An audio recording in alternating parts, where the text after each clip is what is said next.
Okay, first off, I know this is a different type of video than I normally make, but while I was sleeping for about 2 months, I had a rabbit hole that I got sucked up into, and it was dark, with me learning of the likes of Dog Welder, a man who welds dogs to people, along with him being able to use the body of dead dogs as puppets for his own amusement. And you know, that may seem dark, which it is, but the devilish villain had an ultimate sacrifice when he had to give up his life when he had to do something only he had the power to do, which was to stop two stars from expanding and exploding the earth by welding them together, with him dying in the act. And with him dying in this way, no one besides his group known as Section 8 knew of his sacrifice, not even his ex-wife and his kids that still had dogs welded to their faces. But then, while I was in the darkness, I saw a light, with me swimming closer to it, and when I got close to it, it resembled a light bulb. And I saw your friendly neighborhood Spider-Man, along with the words Spider-Man Super Stories. Yes, this was all a transition to the actual video, deal with it. Believe that Spider-Man is going to be the electric company. I'd have to be some kind of a yo-yo, you know what I mean? But, hey! It is a coconut. The great web slinger of yore. None other.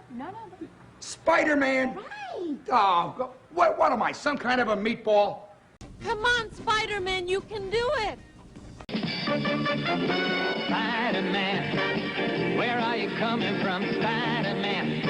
Nobody knows who you are. Okay, true believers. Okay, so let's begin by telling you what the Electric Company even is for you uncultured swines. So the Electric Company is an American television show that was used for educational children's entertainment, that was created in October of 1971 by Paul Dooley, Joanne Cooney, and Lloyd Merced, that aired until it was cancelled because of failed brandings, because unlike other shows like The Muppets, it didn't have any known characters, with the final act being April of 1977. But during its run, there was a show that I would argue was the peak of superhero entertainment, and a huge stepping stone in live-action superheroes as a whole, with it being one of the first times that live-action superheroes were shown, with this version of Spider-Man being the first live-action rendition, with the known Amazing Spider-Man TV show of 1977 being 3 years later, with the name of the skit in the show being known as Spidey Super Stories, that lasted from 1974 to 1977, with them being around 5 minutes long, and it being Spider-Man who rarely talks, and whenever he does, he talks through speech bubbles and does random things. But not only was this in TV form, but it was also in a comic that went more into depth of the characters that have been permanently ingrained into my gooey soul, that were either from the TV show or created on its own. And because the show was made for children, I guess they thought it was too much for the children's eyes and ears to deal with Spider-Man's more well-known villains, such as the Big Wheel or the Kangaroo. So in the TV skit, there are rarely, if any, of Spider-Man's normal rogues gallery. But in the comics that go by the same name, there are stories such as Doc Ock being up to his normal villainy, Mysterio haunting a house and attacking Spider-Man with ghosts. Or there was this time where Medusa was hanging out with a bunch of kids, with Peter Parker taking pictures for the Bugle. So he began to have fun by dressing up as Spider-Man, and he began to do harmless things such as push a girl on a swing. But after listening to J. Jonah Jameson, she believed that Spider-Man could be a menace, so she began to fight him. But then only stops when the two heroes' kids scream, and when they do, they find that a kid is stuck to the torch that is being held by a Statue of Liberty, with them saving the kid and the two being cool with each other afterward. With I believe the lesson being for the kids, or for me reading, isn't that you shouldn't just attack people and you should talk things out, but rather a better message. Whatever you do, don't listen to some random old man you don't know. Or an even better message, we can solve all of our problems by just putting kids in danger.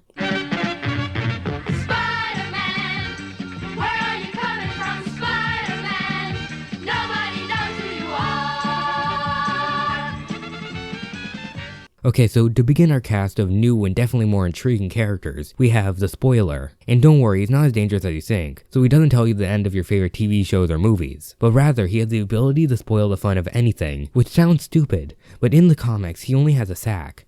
But in the span of 6 panels, he pulls out a bow and arrow to pop a balloon, and 2 giant tambourines in order to smash an ice cream cone, with there being no change in the size of the bag or anything sticking out. So although it's never stated, I believe that the Spoiler has a multi-dimensional bag that he has access to that can pull out just about anything. So while others are worrying about Goku versus Superman, I know who will win in a battle to the death between the Spoiler and Superman. All it will take is the Spoiler to think that Superman is having somewhat fun, and then the Spoiler would be able to pull out a gun that shoots out kryptonite. Then Superman would go night-night thanks to the kryptonite. And I won't have to worry about his morality of killing Superman in this manner or any other manner, because he uses the same tambourines I mentioned earlier in order to try to smash Spider-Man's head open. Although the downside is that Superman needs to be having somewhat fun, so the only way Superman could win is if he's just very depressed.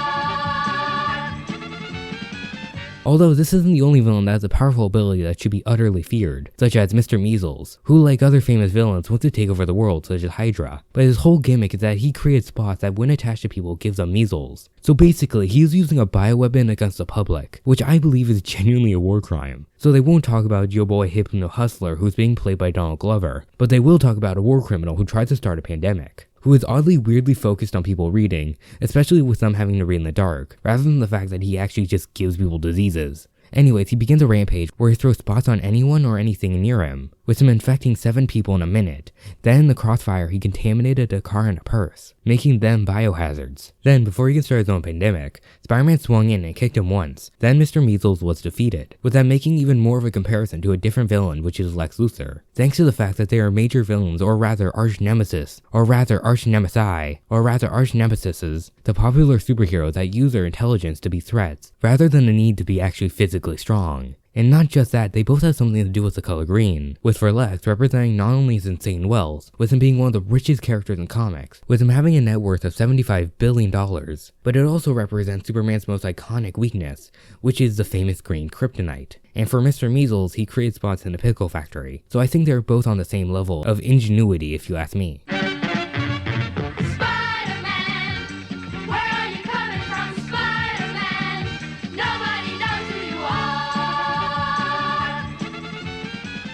Okay, so now we have Evil McWeevil and his biker gang known as the Purple Pirates, with them trying to get onto a ferry when Spider-Man tries to stop them, with some of the pirates and the Purple Pirates being Jolly Roger, a man who is always laughing to the point where I actually think there is something wrong with him and I'm actually genuinely worried for. Hook, a guy we don't really know much about, such as his motivations or his backstory, with him potentially not wanting to be in his life, but he needed to in order to get the medical fees for his cancer-ridden sister, with him figuring out that he actually has cancer as well, so he decided to turn to a life of crime in order to pay for the fees. Or I could be thinking of the DC villain Claw King, but you never know. Also we have Bluebeard, someone who took inspiration from Tyler Ninja Blevins. And this just raises the question on how many people decided to join a gang that revolves around being pirates, even though some of them couldn't even swim. That's like a gang being about babies, but all of them are actually just really horrified by babies. Which actually, now that I think about it, is completely understandable.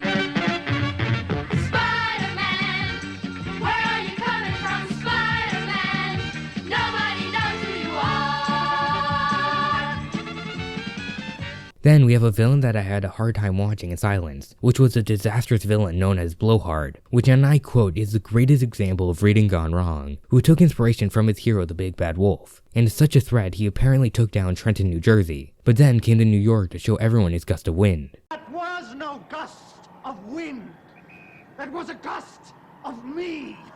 Or something about wieners. That's wiener. But pushing all that aside, while I was watching the episode, there was a moment where I just couldn't hold in my utter disbelief and amazement, to the point where I had to completely stop watching the episode and just watch this one screenshot for a solid 10 minutes, pondering about how many jokes I could make, with me just being able to come up with the same conclusion that Blowhard shouldn't be near schools. Then he tries to ruin, or rather spoil, a person's birthday party that Spider-Man is attending, and with the help of Paul the Gorilla, Spider-Man was able to easily capture him without getting a blessing of a frame in the process. And side note here, I didn't watch every episode of The Electric Company, so I was very confused when I was just reading about Spider-Man and Kraven. Then there was this giant gorilla just in a building hanging out, and it wasn't a guy in a suit, or a hyper-intelligent gorilla like Gorilla Grodd. It was just a gorilla, and his name is Paul. And when I tried to do even more research, there was nothing in the Marvel database for him. So this is a message to anyone watching this. Everyone, scour the internet, scour everything, because we need to know more about him. Because people already know enough about the Invincible Iron Man, or the Lethal Protector Venom, but we need to know more about the legend known as Paul the Gorilla. Subscribe to Something Z, and hit the bell button to get notifications whenever this loser uploads.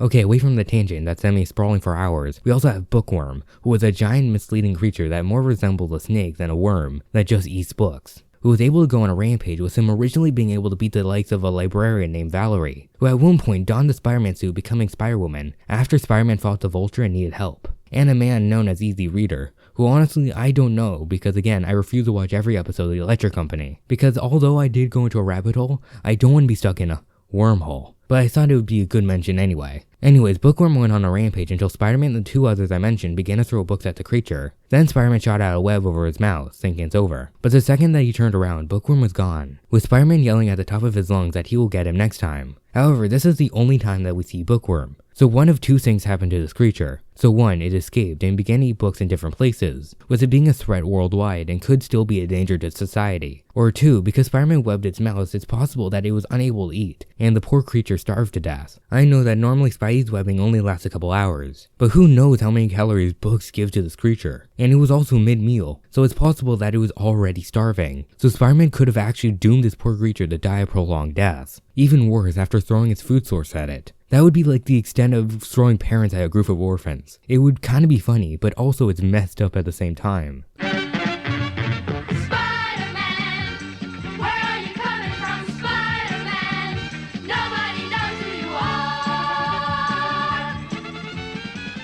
Then in another comic we have Stillman, not to be confused with Stillman. Stillman is a weaker and overall inferior version of Stillman, with him not having the high-tech weaponry and machinery of Stillman. And for the people that are not aware of the awesomeness that is the Stillman, he's Wilbur Day, and he wears a Stillman suit, which gives him legs that can extend around 250 feet, with him also getting augmented strength, who using the suit became part of multiple supervillain teams, such as the Emissaries of Evil. Then later he was able to get his hands on Stark Tech, making him an even bigger threat, so Iron Man had to take him down, with him continuing to live the life of a criminal, with him years later becoming a reformed superhero during the acts of Civil War. But his time ends when he got rocket shot in the crotch by the Punisher for his past heinous crimes after trying to team up with him of course coming back to life because you can't keep a good stilt down. Anyways, let's get to the boring Stillman, who is just a petty crook who uses wood sticks attached to his legs that he uses to try to fight Spider-Man. But with him lacking the charisma of Stillman, he gets taken down. But because he still follows his hero, the other Stillman, he's actually pretty hard to take down, with Spider-Man getting defeated with him needing the help of Spider-Woman, and even with the two of them, they had a hard time winning the fight.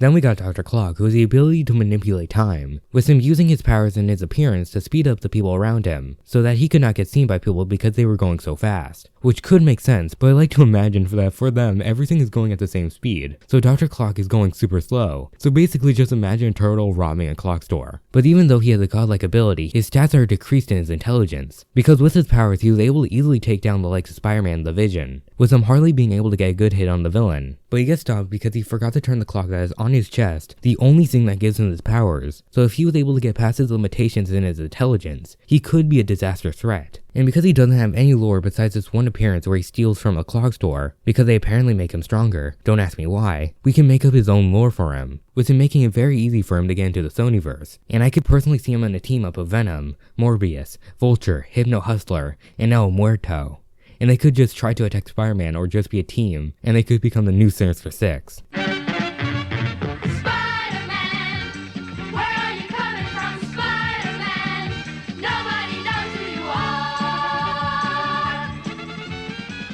Then we have some petty crooks such as the April Fool, who is a guy that likes to play pranks on April Fools, with one prank being a sack of money. Then he would yank it away when someone tried to dive for it, with some face planting onto the sidewalk. Then he later gives the same guy squirting a hot dog. So after he went on a rampage for a while, Spider-Man played a prank on him, which was a Spider-Man Jack-in-the-Box, which flung April into a bookshelf, with his fate being in the air. So I'll take it that he went to jail and he's been there since, with the comic coming out in April of 1975. So it's been around 46 to 47 years, with there being so far no information about its release. So I'm going to assume it was a life sentence, which after his horrific crimes I think are justified. And along with him I'll add the villain the Tickler, this walking crime against children or the comedian that couldn't get people to laugh. So we got gloves and glued feathers onto the fingertips. Then he began to walk through New York and telling jokes, and whenever the jokes didn't land, the Tickler would use his gloves and tickle his enemies until they were on the ground. Then he would run away with them still laughing, with me questioning what are on his feathers that he's using if they are still affected even after he tickled them like a minute ago. With him being such a threat that Spider-Man even knew who he was the first time he saw him. So that begs multiple questions. How long has he tickled people? How high was his bounty? How long did it take for Spider-Man to act,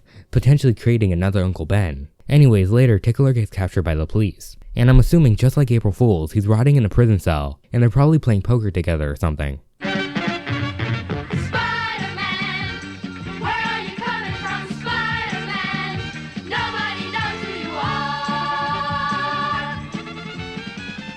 I also can't end this video without talking about the legend of the electric company, which is the Wall, who was a normal high school student by the name of Joshua Waldmeyer, who was either in a chemistry experiment or was crushed by a wall of bricks. Either way, he becomes merged with the bricks around him, with him becoming the mighty Wall. So even though his origins are a mystery because of the way it's translated in both the comics and the TV show, with them both telling different stories, I believe that I figured out the truth. And for me to explain, I need to go into a more unknown character, which is Carl Creel, or better known as the Absorbing Man, who has the ability to give himself the property of any material he touches, which is very similar to Joshua's situation. And the way that Absorbing Man got his powers was that Loki gave him powers in an attempt to defeat his brother Thor. And he gave him his powers by giving Carl a potion of a plant from Asgard along with the water in Carl's cell. So using that, I believe that Carl was in a chemical experiment, with him potentially doing the same thing, with him also possibly doing what humans do all the time, which is humans dealing with something that they don't truly understand, with him trying to do research on the water from the Sea of Mist. With that being why Joshua has a giant M on his shirt, and a handful of beakers and containers on his desk. But it went horribly wrong when the water had a chemical reaction and exploded, with Joshua taking up similar properties of Carl's abilities. But the only downside is that Joshua is completely merged with the bricks, with him being unable to turn back to normal. He also loses his arms and the ability to move his neck. But he gains abilities that only someone like Spider-Man can take down, which is that he has super durability, with him being able to take hits from Spider-Man with ease, and he's also given the strength of a brick. But the power that I care the most about is that in the Marvel database, he apparently has superhuman speed, with him being able to run faster than the average Wall. Anyways, with his special abilities, he uses them to attack a baseball game, with him being too fast for a player to outrun from his rampage, with Spider-Man, who was at the game enjoying his day off, being the person who had to take him down, by using special moves, Spidey Bouncy Ball.